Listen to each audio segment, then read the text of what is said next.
On this week's episode, I'm joined by Keith Liberty, an old friend of mine, the mind behind the brand Loud, Proud American.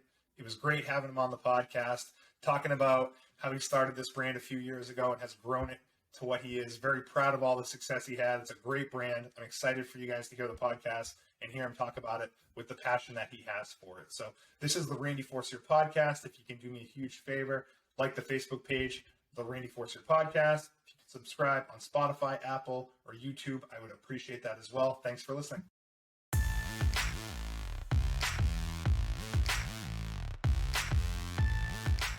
I'm here with my old friend Keith Liberty from back in the day. Wanted to have Keith on. He is the creator of Loud, Proud American. Want to talk all about that. But before we do, Keith, welcome, man. Thanks for coming. Dude, welcome, man. I'm happy to be here, man. Thanks for having me. It's an honor. It's been a long time. I hate to say it's been over 20 years since we graduated high school, so it's weird, man. Time's flying, brother. Yeah, we're all turning 40, like we were just talking about off air. It's so weird, man. And that 20 years from high school just flies by, and we've probably seen each other like less than 10 times in that period of time. You know, it's just, I guess that's just how life is. But it's cool because with social media, and there's a lot of things that I do hate about social media. I'm sure the same for you. Agreed. But like getting to see your success and staying in touch with you that way has been cool, and it kind of led to where we are now. So I'm happy. I think social media and a random Alex Pizza run, right? Because I think Dude, I remember seeing you last time I saw you, we were in the jungle at Alex Pizza. Yeah, definitely. I think it was COVID. It was all mask stuff. Oh yeah. And it was like, Keith, yeah, there it is. It was good to see you, dude. I could go for some Alex Pizza right now. Hey, who couldn't? So before we jump into the Loud, Proud American stuff, why don't we talk about everything you did prior to that and that got you to the point of starting this brand, and then we'll go. Cool, man. Yeah, awesome. So right out of high school, I really kind of took like the sales train. I didn't go to college, so I was in a position where I felt like two things. Number one, I couldn't afford it. Number two, I'd probably get kicked out. So my decision was I got to start doing something. I felt like sales is the great equalizer. You don't need an education to talk to people. So That's the road I took originally. I wound up working for Planet Fitness, opening up gyms. I traveled around. I was supposed to do franchising for them. That was like right out of school, right? But, plans changed. I lost some opportunities and, made a lot of mistakes. I found myself working at a Harley Davidson dealership in Portland on the sales floor. And I spent 10 years there. Over the 10 years, I went from being a sales consultant, events coordinator, sales manager, general manager. And then my last year there, they brought me on as a partner. So I earned some ownership of the dealership. Perfect fit for you.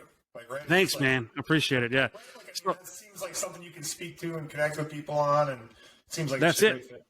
That's it, man. That was the plan for me. I only like selling things I can get behind. If I'm passionate about something, it just makes it easy, right? So at that point, it's not even sales, right? It's not. You're just, you're just being passionate about something you love, and then the sales kind of take care of itself. That's it, man. I'm an old sales junkie, so I always say sales is a transfer of enthusiasm. So the more excited you are, the more you're going to sell. So if I'm excited about what I'm doing, just by default, I'm going to sell things. So I grew up a Harley Davidson fan. My dad always told me when I was a kid, like, I sold my motorcycle to raise you. So, I always had that in the back of my mind. But so I started working for Harley as a sales consultant. I worked my way all the way up to being an owner. I thought I had, my 30, 40-year plan worked out. They had given me an ownership plan that every year I would just about double my percentages, okay? So then maybe in 5 or 10 years, I could start buying more shares or buy out the majority owner when he decided he didn't want to do it anymore. We were working on expanding, putting in a brand new location. And in the background, the owner actually got a divorce, a new girlfriend, decided he wanted to travel and didn't want to work anymore. So the whole time I was running the dealership, he sold it out from underneath me. And when he sold it, the new owners came in. They offered me a really nice package to stay, but I lost all control, right? So now I'm working for somebody else. I know the people I care about that have helped me get to where I am. Some of those I'm not going to have any control over. So if they want to let them go or see them out the door, I can't do or say anything about that. I couldn't live with that. So, me and the wife had a lot of conversation, and she said, I think that you need to do something for yourself. We can't keep, I couldn't reinvest my heart and my time to make somebody else a paycheck. So at that point, I said, well, you had been doing it under the pretense that you were going to be an owner someday, right? So it's yeah. That's a big pill to swallow. It was tough, man. I thought that, shoot, at that point, like early 30s. So I spent a third of my life working for one family, right? One business. And then I thought that's all I was going to do. Like I earned that opportunity and I was excited for that to kind of be my future, you know? And it all changed. It all changed in one conversation. And when I signed off on the dealership, I took basically everything that I have. I paid off whatever I could, took my portion from the sale and any savings I have and said, I'm going to bet on myself and start my own business. And that kind of led me to the Loud, Proud American thing. How long ago was that? 3 years in November, man. 3 years. I was smart enough to make that decision right before COVID happened. Yeah, so, perfect time. Did you really awesome. line that up Yeah. pretty well? It was, nailed it. I will say the positive, you always got to find the positive. And for me, there was a positive in COVID, and that's the fact that I failed miserably. Like my first year, I had no clue what I was doing. So I screwed up all the time. But because the lights weren't on, because nothing was open, nobody knew how bad I was doing at my choice. You know what I mean? So I was able to really just slow down and learn at my pace, because when I left the dealership and I started this brand, I put out this monster schedule for me to do everything on site at other people's events, right? So I was going to, fairs, festivals, rallies, things like that. When all that got closed, there was no place for me to go. And then all the supply chains got shut down because they were making PPE. They weren't making apparel and selling it to a dude like me. So there wasn't a lot to do. So what I did have, I was able to apply and try and learn and screw things up. I wasted so much money in the first year, but I always look at it as that was my college education, man. You needed to get in there and fail your way and figure it out, you know?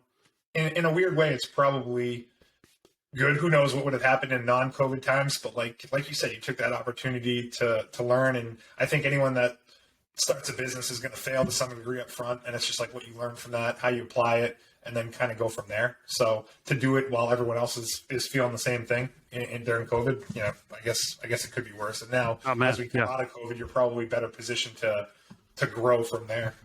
Bingo. It was a blessing, dude. It really was. I look at it now and say, man, the learning curve I set up for myself, the schedule, I probably wouldn't have made it out of the first year. It was because I spent 10 years doing one thing, right? And knowing how to do it really well. So when you totally shock yourself and do something totally different and you don't really know how to do it, you're trying to learn it, but you expect yourself to be great at it right out the gate and you're not, just that disappointment and the schedule. I think I would have failed, man. I feel pretty confident about that, as crappy as it seems, but it's a blessing, man. So things work out for a reason. They happen for a reason. And Absolutely. Here we are. Tell me what Loud, Proud American means to you. Like, why did you come up with that as the brand? Were there other things that you were kicking around? Like, just tell me how you got to that point.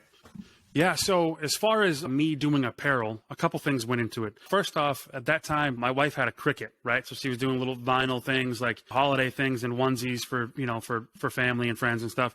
And I saw her make a few things. And I'm like, oh, you can do that? Can you make this for me? And I started giving her these ideas. We were like on the couch watching TV and she's like, stop telling me what these ideas are. Just put them in your notepad, right? So about an hour goes by and she's like, what are you doing? And I was like, I'm giving you ideas. And she was like, no, I'm not making any of that. You do that yourself. And I was like, maybe I should. And that's when I started kind of kicking it around and thinking about it. And when I go back to my days at Harley Davidson, one of the biggest things I love about Harley is it's an iconic American brand.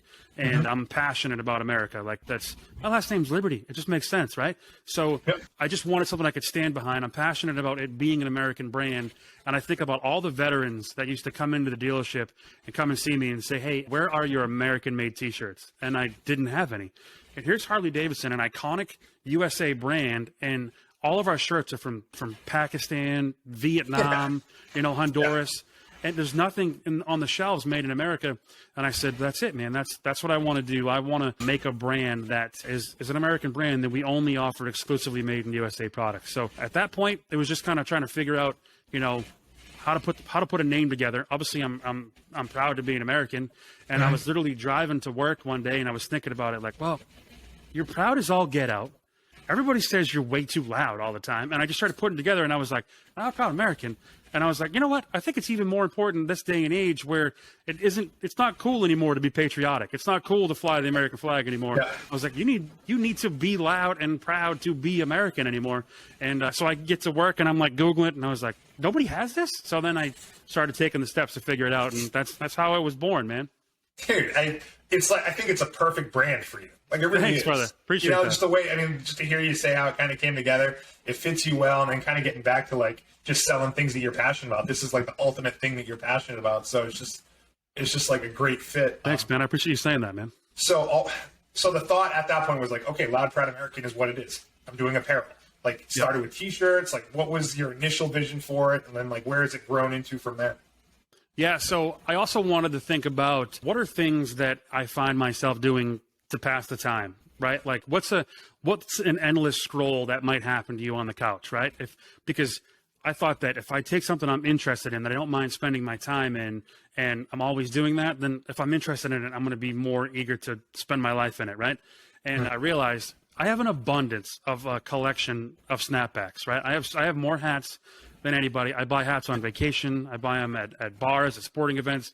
A lot of them still have tags on them. I have not worn them. And I was like, I should be making hats, right? That's step number one. And then I like, like a pro-American, like country outlaw type of fashion feel. And I was like, you know what? Like, let me just kind of put these things together. So that's kind of where it all kind of started. But I was thinking about what are things I don't mind wasting my time on my phone. And I realized that I'll get caught up in a super cool design on a t-shirt or a hoodie and start researching the brand and figuring it out. So I just kind of put those things together. So hoodies, t-shirts, hats right now. Yeah, man. So we do snapback hats right now. All are pretty much snapback option, men's and women's. Like we have the relaxed dad cap, the truckers, the flat brims. I'm gonna look like an idiot with no headphones here, but this is the flat brim. We also print under the brim on a lot of these to kind of give it a different feel. But we also have, your traditional dad caps and things like that as well. Definitely. So a little bit of everything. Sweatshirts, like hoodies, crew necks, t-shirts. We've got chapstick, stickers, a bunch of random things. But everything is an American product. Everything's made here. So that's kind of that's the food for thought for us. So then the thoughts, okay, want an American, I want a brand, and I want apparel that is made in America. Where do you even go next to find the right company to partner with within the United States to like bring your vision to life? That was tough, man, because I said, this is the reason why I want to do it. Like I want to be American made. So then you start digging into it and you start realizing how difficult that is. And I'll give you a little fun fact. I have a thing called Mission 2%.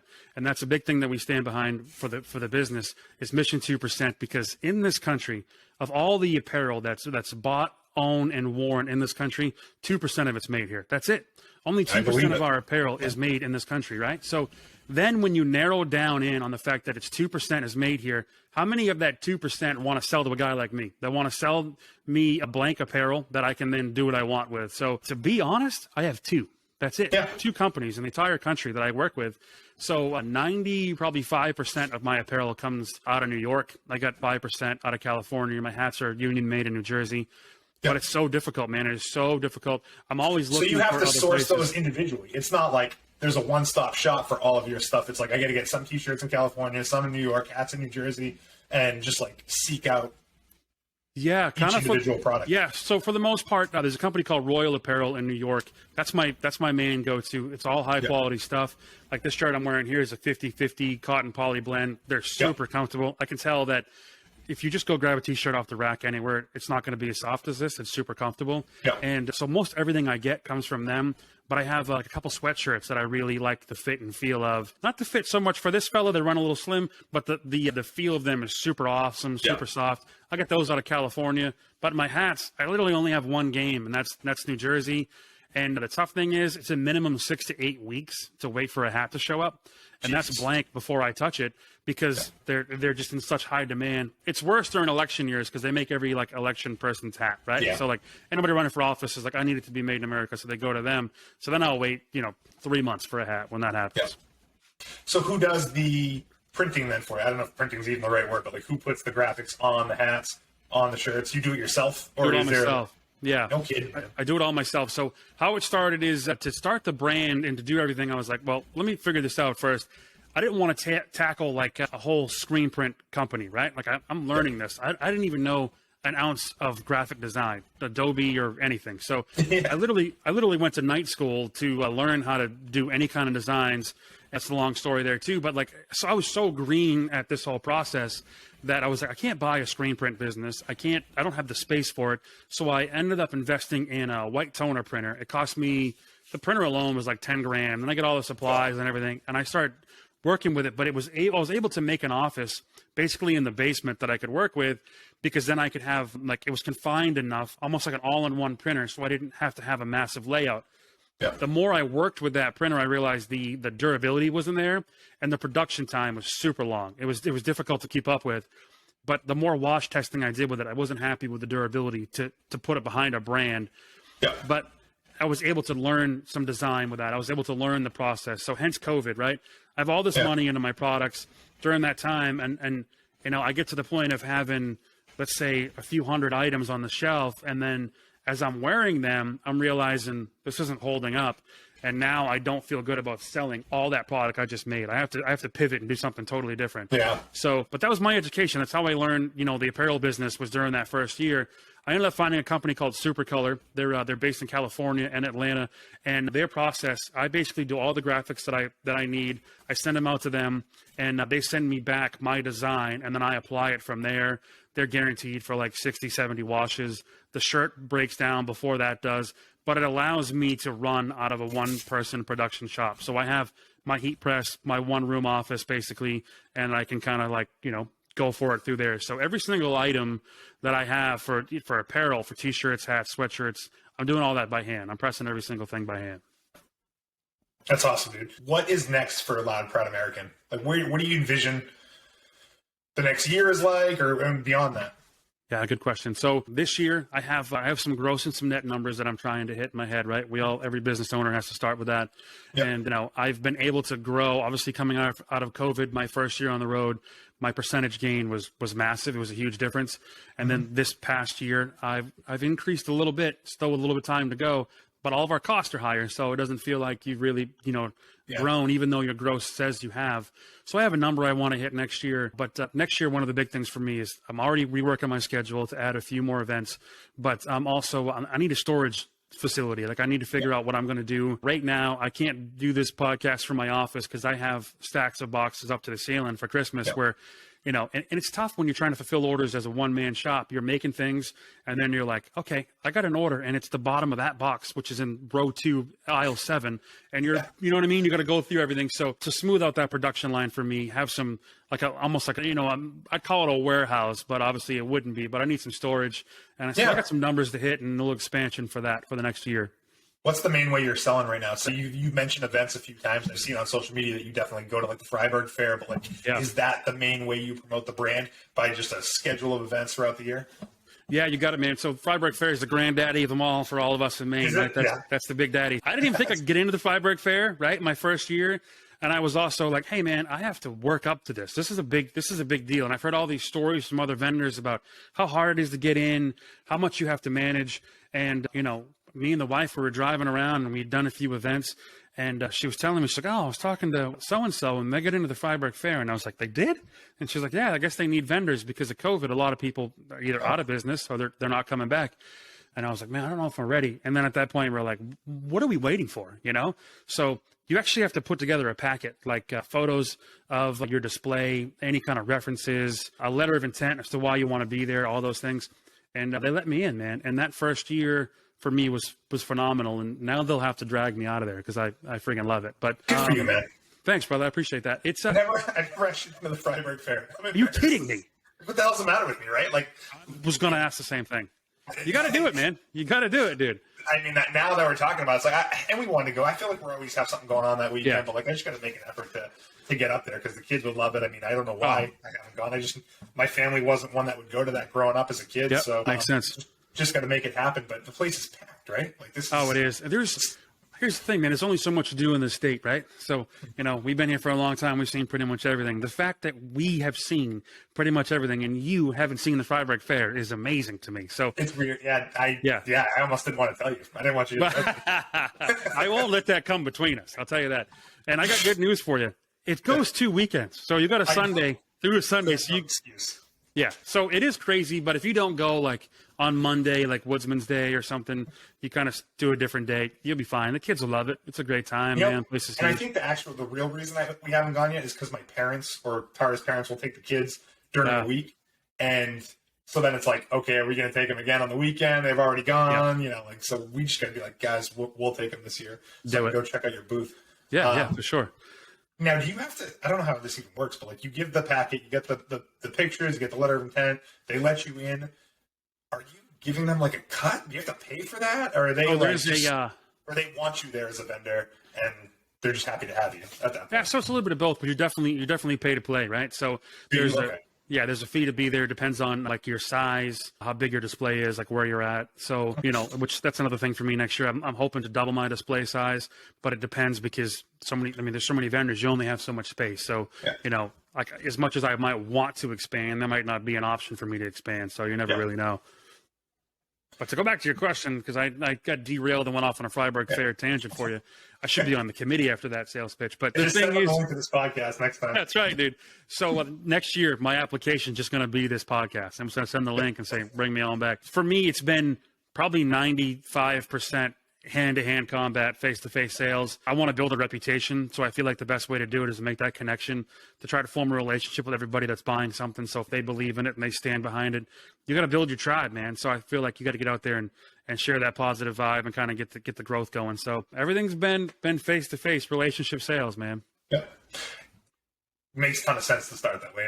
And the way you present, like your passion, like everything about you, like that's like a good natural way for you to do it. And Thanks, I think that probably opens the door to some other opportunities at some point. Like I'd imagine at some point you want to get into some stores that fits with the brand, or I don't know how much online. I mean, obviously online is when we're saying face-to-face stuff, like people must go to the website at that point, or is the website still a growth opportunity for you? Yeah, so last year we launched the website right around Christmas time. So because we're on the road so much, that's one more thing I'm trying to teach myself at the same time as building a friggin' website, right? Yeah. But this year, everything's streamlined and running good. We're doing 12 days of Christmas sales right now. We're doing something different every single day. And before I forget, I'm going to throw this out there to you. I know with the day that this little podcast drops here, this super sweet, awesome special, I'm going to put a discount code on my website. Anybody that goes on and puts in Randy Pod, I'll take 10% off the order. So if you're local, by the time you're going to drop this on the 19th, I think is your plan, right? Yep. So by the time it comes out, I know we're cutting it close to Christmas, but you're local. If you're in the Arundel, Biddeford, Kennebunk, Saco area, I'll meet you so you don't have to pay shipping, and use Randy Pod, and I'll give you a discount on your whole order. Dude, thanks for doing that. That's going to be the first time that I've kind of done any type of promotion thing like that with the podcast. Cool. So it'll give me something to really promote, and I appreciate you doing that, man. Yeah, absolutely, man. See how it goes, because that's the idea. Like, I want to have you on. I want to promote your brand, and I think that's just another cool way to do it and get people on the website making some purchases. Absolutely, man. I appreciate it. And it's, I think not only is it networking, but I mean, it's relationships, man. I mean, we go back 22 years now. Well, actually, if you count the high school time, we're 26, 27 years. It's been that long, man. And I think that if COVID showed us one thing, it should show us how much we should help each other, how much that we should take care of our neighbors, support each other, and do what we can to kind of help each other and give back, man. So whatever it is, if it's a discount, if it's being on each other's shows, whatever it is, it's what it's about, man. I think that's kind of like when I think of the root of why I want to start a podcast, I think that is what it is. It's like just getting people that I admire, that I like, that I want to help, and just kind of like giving them a chance to pump themselves up. It's like, how often do people get a chance to really like talk about their story, where they get started, like things they're passionate about, and then just like me be able to promote that to people that I know, my circles, my spheres, all that sort of stuff. So I definitely hear what you're saying. I agree with you. That's awesome, man. It's a great reason to get into it, man. That's a gift for you to be able to do that. You know what I mean? That's awesome. Yeah. You mentioned being on each other's shows. We hadn't talked about it up to this point, but you also have a podcast. Yeah, man. I didn't even know. I looked it up, and you have like 125 episodes. Yeah, you're good. You're good, dude. Yeah. How did we have such a hard time logging onto this website? We both have. Yeah, you would wonder, right? I actually usually when I'm doing it, you can't see me, so it's a little different software. Doing audio only? Okay. Yeah, usually. So that's for the most part. But yeah, you're right, man. Actually, I had my wife on yesterday. We just recorded episode 126. It comes out every week. We call it a Winning Wednesday when we drop our episodes on Wednesdays. The name of the podcast is Share the Struggle Podcast. Yep. And I came up with it during COVID, man, because I couldn't go anywhere. I'm a social dude, right? And I like being out and talking to people. And I also came from, being a manager at a dealership where I had the opportunity to have, uncomfortable and productive conversations with people all the time. And during COVID, I was missing that. I didn't have conversations. So not only did I change careers, but you turn the lights off. I couldn't even go to the bar and have a conversation, right? So I said, I got to do something. So I'm going to turn on the microphone, push record, and I'm just going to talk to people and pretend that I am somewhere, And so that's kind of where it started for me. Share the Struggle podcast is about the fact that I feel like everybody struggles, but there's also strength and there's lessons to be learned from everybody's struggle. So I'll get on there and be transparent and tell you about how I screwed up, how many times I've been fired, how many things I might have destroyed this week trying to launch my brand, the struggles of getting on the road. Or I'll bring, friends on to have conversations. A few weeks ago, I had a buddy of mine that owns a brewery, and he was just discussing that his cans finally made it into the stores. So things like that, man. That's so awesome. yeah, I appreciate it. So it's I love it. We have a great time with it, man. 126 consecutive weeks. It's therapeutic. It's a therapy session. It's a commitment, but it's a lot of fun when it spikes conversation with people after the show airs, I didn't even know about it, and I apologize. But I've since subscribed, so I'll look forward to checking it out. And and see when you have they're hour-long episodes, right? Yeah, a lot of them are, man. So I always say, today's going to be a quick one, man. It's going to be like 30 minutes. And then I'll just start rambling and just go off on a tangent sometimes. 3 hours later, and it's like, holy cow, where'd that time just go by? Hopefully. Yeah. But no, I'll check it out, man. I'm I appreciate you, man. Glad to be able to promote that too. And if you ever need a guest to talk about whatever, yeah, I'm down. Let me know. I love shooting the shit. So I'll send you a different software, and we can screw that one up too. Yeah. It'll take us a half hour to get on, but we'll get there. Yeah. So through the past couple of years, what's the biggest thing you've learned, or I guess what's the big advice that you would give to anyone that is starting a company, whether it's a brand or something else? Yeah, man. Biggest thing for me, and it's a great question. And the biggest thing for me is get over your fear of failure. That's the thing. You need to be comfortable with failing, get over the fear of it, and accept it, man, because you're going to screw up a lot. And, for me, I wanted that first thing I made to come out perfect and to be a hit and everybody to love it, and truth is I threw most of those in the trash. And the first few people that saw something I made were like, are you going to change it? So like, that's just a screenshot. But I just feel like in business, really in life, the more you try things, the more you step out of your box, you got to get comfortable being uncomfortable, but you got to also get over your fear of failure, because you're going to fail a lot, and you just got to accept it and learn from it, man. Such good advice, man. I've had a few people on that have given a similar type piece of advice, maybe small variation, but like, how many people are paralyzed and just never take that first step because of their fear, or they're worried about whatever? It's like, you really do need to take that next step, whether it's starting a business or investing or asking a girl out on a date or something. Just like do it, and then you'll figure it out as we go. I think about this podcast, for example. First podcast, I don't know what the hell I'm doing. I still don't know what I'm doing, but like, the idea is every podcast you get under your belt, you're learning something, improving, and it sounds like the same for your business. So always great advice. I don't think people can hear it enough. Yeah, man, I appreciate that. And you're right. Like your podcast, it's so awkward to like hit record and talk to somebody and or like pretend that there's even people listening, and kind of figure that out. But it's so rewarding that you start stacking those up each week. You start getting good conversation with people, and you're like, man, this was for a reason. If we don't step outside the box, if we don't get over that fear of failure, we're going to be eating Fritos, farting on the couch the rest of our lives, right? You're not going to get out and experience things and do what you want to do unless you got to jump in, man. Definitely, dude. Great advice. Thank you for reiterating that. I'll listen to people talk about that every week, forever and ever and ever. I think it's such huge advice. What's the best way to find the Loud Proud American? I assume the website. Is it loudproudamerican.com? So actually, somebody else bought that from underneath me. So loudproudamerican.shop right now is where you can find all the gear. So loudproudamerican.shop. We're on all the socials. If you're looking for the podcast, it's sharethestrugglepodcast.com. So we're all over the place, man. We're putting it out there wherever we can. Awesome, dude. Thanks for sharing that. I'll be sure to share it as well. Share that promo code. Appreciate so we can get some business going and promote the brand then. So absolutely, man. Taking some time to come on. Man, it's been an honor, man, and a complete pleasure. I'm proud of you. Keep on doing what you do. I love seeing your stuff pop up, man. Throwbacks. I saw Coach Currit on here. I call him Coach Walton because he was actually a football coach for us, not an AD. But throwbacks, man, I love it. It's great to see you bring the community in and have conversations, man. I appreciate you. Yeah, I'm fortunate to have known a lot of people over the years, and it's cool to bring those people on. And just, it's, there's people that I do business that I have come on that I've only known for 6 months, but then you have those people that, like us and like them, you've known for 20, 25 years, and the podcast be a reason to reconnect with them and just kind of talk about whatever. So yeah, it was good to have Coach Walton on yesterday. I still think of him as coach. He's my receivers coach. Yeah, that's right, buddy. That's right. Yeah. So thanks for mentioning it, dude. Yeah. I will get this posted on the 19th, and thanks again for coming on. Dude, my pleasure, man. Appreciate you. Be good. Say hey to the wife. I will. All right, bud. All right. See you, buddy.